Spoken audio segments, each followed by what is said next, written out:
برادران اسلام و حاضرین جمعہ، دینی ملی بھائیوں، بزرگوں، دوستوں، تمام قسم کی تعریف اور حمد و ثنا کے لائق ایسی ذات اور ہستی ہے جو اس کائنات اور کائنات کی تمام چیزوں کا خالق، مالک، رازق، مشفق، مربی و پالنہار ہے، جس نے ہم تمام بنی نوع انسان کو اس دھرتی پر پیدا کیا اور پیدا کرنے کے بعد ہماری ضروریات کا سارا سامان فراہم کیا۔ اللہ رب العالمین کا ہم تمام بنی نوع انسان پر سب سے بڑا احسان، سب سے بڑا کرم یہ ہے کہ اللہ رب العالمین نے ہم تمام بنی نوع انسان کے ہدایت کے لیے، رہنمائی کے لیے، اپنی مرضی بتانے کے لیے، سیدھا اور سچا مارگ دکھلانے کے لیے اپنے بہت سے نبی بھیجے۔ اللہ کے ان تمام نبیوں پر، خصوصاً ہمارے نبی آخر الزماں حضرت محمد صلی اللہ علیہ وسلم پر لاکھوں کروڑ انگنت بے شمار درود شریف نازل ہو کہ جن کی قد و کاوش کا نتیجہ ہے، کہ جن کی محنتوں کا ثمرہ ہے کہ آج ہم مسلمان ہیں اور دنیا کی سب سے معزز و مکرم قوم اور ہستی ہیں۔ محترم سامعین حضرات، اللہ تعالیٰ کی تمام نعمتیں، چاہے وہ کائنات کی وسعتوں میں پھیلی ہوئی نعمتیں ہوں، چاہے وہ ہمارے اپنے بدن کی نعمتیں ہوں، وہ تمام نعمتیں جو ہے اللہ کا عطیہ ہیں، اور اللہ تبارک تعالیٰ نے ان نعمتوں کو جو ہم پر نچھاور کیا ہے، ہمیں عطا کیا ہے، وہ اس لیے نہیں کہ ہم کھائیں پئیں اور مست رہیں، بلکہ اللہ رب العالمین کا ایک مطالبہ ہے، ایک مقصود ہے، ایک مطلوب ہے۔ وہ مطلوب اور مقصود یہ ہے کہ ان نعمتوں کے پاداش میں، ان نعمتوں کے بدلے میں ہمارے بندے ہماری عبادت کریں، ہماری ریاضت کریں، ہماری شکر گزاری کریں۔ شکر گزاری، نعمتوں کا شکر گزاری کا مطلب یہ نہیں ہے کہ ہم کہیں اے الہ العالمین تو نے ہم کو فلاں نعمت دی، ہم پر بڑا احسان کیا، ہم بہت بڑے شکر گزار ہیں۔ اس لفظ، ان الفاظوں کے ادائیگی کے ذریعے سے اللہ کی نعمتوں کی شکر گزاری کا حق نہیں ادا ہوگا، بلکہ اللہ کی نعمتوں کی شکر گزاری کا حق جو ہے ہم اسی وقت ادا کر پائیں گے جب ان نعمتوں کا صحیح استعمال کریں گے۔ ان نعمتوں کو ہم وہیں استعمال کریں گے جہاں اللہ تبارک تعالیٰ نے ہم کو استعمال کرنے کا حکم دیا ہے۔ مثال کے طور پر اللہ تعالیٰ نے ہم کو کان دیا یا آنکھ دی، تو اس کے دیکھنے اور سننے کے حدود متعین کر دیے ہیں اللہ تبارک تعالیٰ۔ اگر ہم اپنے کان کو، اپنی آنکھ کو، اپنی زبان کو اللہ تعالیٰ کے بتائے گئے انہی حدود میں استعمال کر رہے ہیں تو گویا کہ ہم اللہ کی نعمتوں کی شکر گزاری کر رہے ہیں، اور یہ نعمتیں ہمیشہ ہمارے اوپر جو ہے نچھاور رہیں گی اللہ تبارک تعالیٰ کی۔ اور اگر ہم نے اس کا غلط استعمال کیا، اللہ تعالیٰ کے بتائے ہوئے حدود کے علاوہ ان نعمتوں کو استعمال کیا، تو یہ نعمتیں ہمارے لیے زحمت بن جائیں گی، ہم سے چھین لی جائیں گی، جیسا کہ اللہ تعالیٰ فرماتا ہے کہ لئن شکرتم لازیدنکم ولئن کفرتم ان عذابی لشدید۔ کہ میرے بندے، اگر تم نے اللہ کی نعمتوں کی شکر گزاری کی تو مزید تم پر اللہ کی نعمتیں جو ہے، تمہارے اوپر اللہ کی نعمتیں عنایت کی جائیں گی، اور اگر تم نے ناشکری کی، ان نعمتوں کا غلط استعمال کیا، تو یہ نعمتیں جو ہے تم سے چھین لی جائیں گی۔ تو ہمارے لیے ضروری ہے کہ اللہ تعالیٰ کی تمام نعمتوں کا ہم صحیح استعمال کریں، چاہے کائنات کی وسعتوں میں پھیلی ہوئی نعمتیں ہوں، چاہے ہمارے اپنے بدن کی نعمتیں ہوں، ان تمام نعمتوں کو ہم ایسے استعمال کریں جیسے اللہ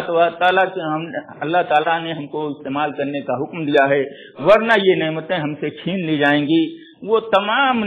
نعمتیں اس میں شامل ہیں۔ بہرحال ابھی میں نے آپ لوگوں کے سامنے جو آیت کریمہ تلاوت کی ہے، اس آیت کے تعلق سے چند باتیں سیرت ابراہیمی سے متعلق بیان کی جائیں گی، آپ کے گوشے گزار کی جائیں گی۔ اللہ تعالیٰ سے دعا ہے کہ اللہ تعالیٰ ہم تمام لوگوں کو سننے، سمجھنے اور زیادہ سے زیادہ اس پر عمل کرنے کی توفیق عطا فرمائے۔ آگ ہے، اولاد ابراہیم ہے، نمرود ہے،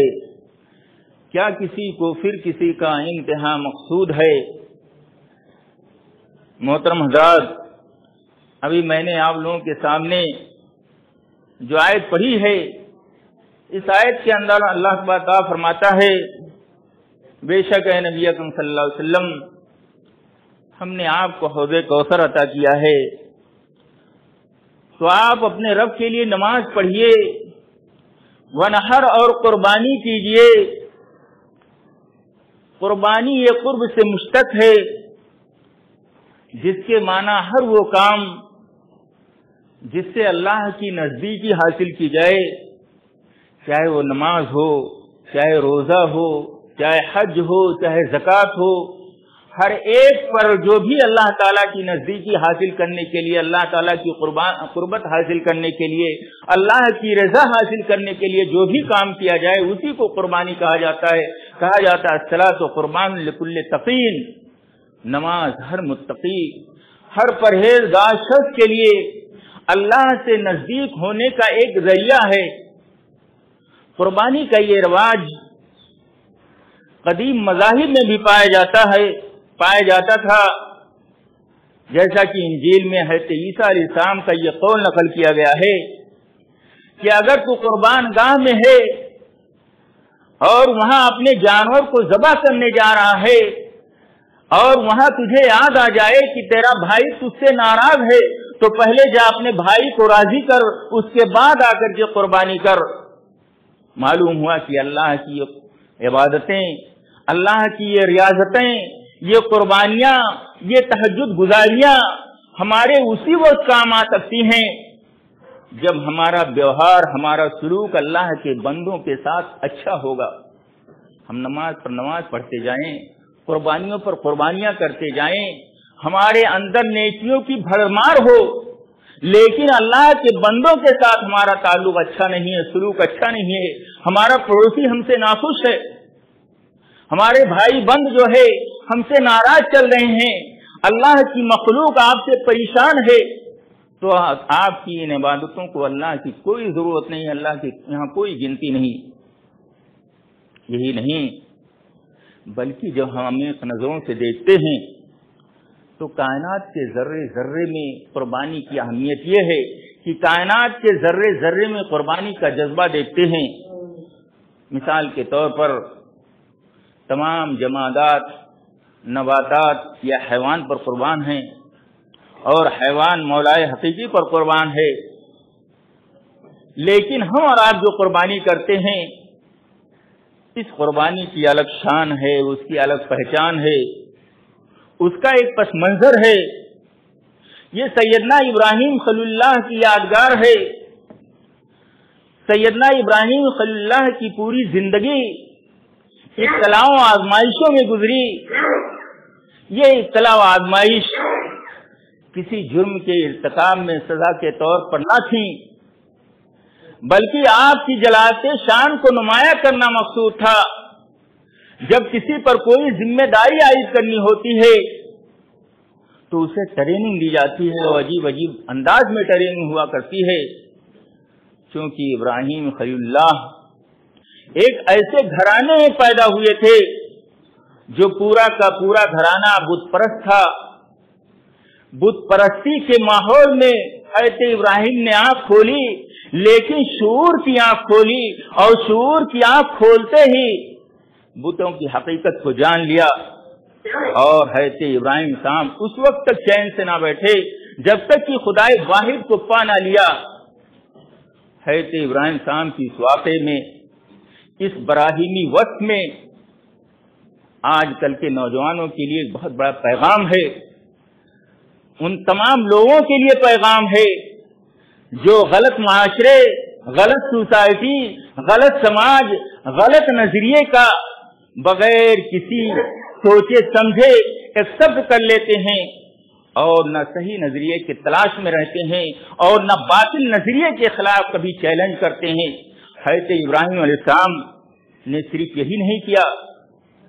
کہ خدا واحد کی، توحید کی، صحیح نظریے کی، صحیح عقیدے کی کھوج میں رہے، بلکہ حضرت ابراہیم علیہ السلام باطل نظریے کے خلاف چیلنج کیا۔ توحید کو قبول کرنے کے بعد اپنے معاشرے، اپنے سوسائٹی کے غلط نظریے کو چیلنج کیا، توحید کے عالم کو بلند کرنے کے لیے میدان جہاد میں کود پڑے اور عملی طور پر لوگوں سے جہاد کیا۔ قال فتعبدون من دون اللہ ما لا ينفعكم ولا يضركم اف لكم ولما تعبدون من دون اللہ۔ اپنی قوم کو کہا ہے، میری قوم تو اے میری قوم والو، تم ایسی چیزوں کی عبادت کرتے ہو جو نہ تمہیں نفع دے سکتے ہیں نہ نقصان پہنچا سکتے ہیں، افسوس ہے تم پر اور تمہارے معبودوں پر۔ یہ ایک ایسی بات تھی، یہ ایک ایسا سور تھا کہ پوری قوم آمادے جنگ ہو گئی۔ بادشاہ وقت نمرود نے آپ کو زندہ جلانے کا فیصلہ کر لیا۔ اللہ کے خلیل نے رضا الہی کے خاطر جل بھن جانا گوارا کر لیا، مگر شرک اور بت پرستی سے میل کھانا پسند نہیں فرمایا۔ حضرت ابراہیم کی استقامت پر آسمان و زمین حیران و ششدر تھے کہ دریائے رحمت جوش میں آئی۔ اللہ تعالی نے نمرود اور اس کے سارے عملے کے سارے منصوبے کو ایک آن میں پامال کر دیا اور قلنا یا نار کونی بردم و سلامن کہہ کر اپنی پوری سلامتی کا ثبوت دیا۔ سبحان اللہ، جب کوئی رضا الہی کا تالی ہو جاتا ہے تو رحمت یزدی اسے پورے طور پر ڈھانپ لیتی ہے، کیونکہ ٹھنڈک سے بھی انسان کو تکلیف پہنچ سکتی تھی۔ اس لیے اللہ تعالیٰ نے صرف بردن پر اکتفا نہیں کیا، بلکہ سلامن کا لفظ بڑھا کر اپنی پوری رحمت کا ثبوت دیا کہ آگ تو حد اعتدال سے اتنی ٹھنڈی بھی نہ ہو جانا کہ ٹھنڈک سے میرے خلیل کو تکلیف پہنچ جائے۔ آج کے فتنوں کے دور میں، آج کے اس بگڑے ہوئے ماحول میں، جہاں نہ ہماری عزتیں محفوظ ہیں، نہ ہماری عصمتیں محفوظ ہیں، نہ ہمارے مساجد محفوظ ہیں، نہ ہمارے مراکز محفوظ ہیں، آج اسی خلیلی ایمان کی ضرورت ہے، آج اسی خلیلی اعتقاد کی ضرورت ہے، آج اسی خلیلی جذبہ اور حوصلے کی ضرورت ہے، آج اسی خلیلی صبر و استقامت کی ضرورت ہے۔ خدا کی قسم، آج ہمارے اندر بھی وہی جذبہ پیدا ہو جائے، وہی ایمان پیدا ہو جائے، وہی استقامت پیدا ہو جائے تو آج ہماری بھی مصیبتیں آسان ہو سکتی ہیں، ہماری بھی پریشانیاں دور ہو سکتی ہیں۔ سچ کہا علامہ اقبال نے، آج بھی ہو جو براہیم سلیمہ پیدا، آپ کر سکتی ہے انداز گلستہ پیدا۔ پہلے امتحان میں کامیاب ہو گئے،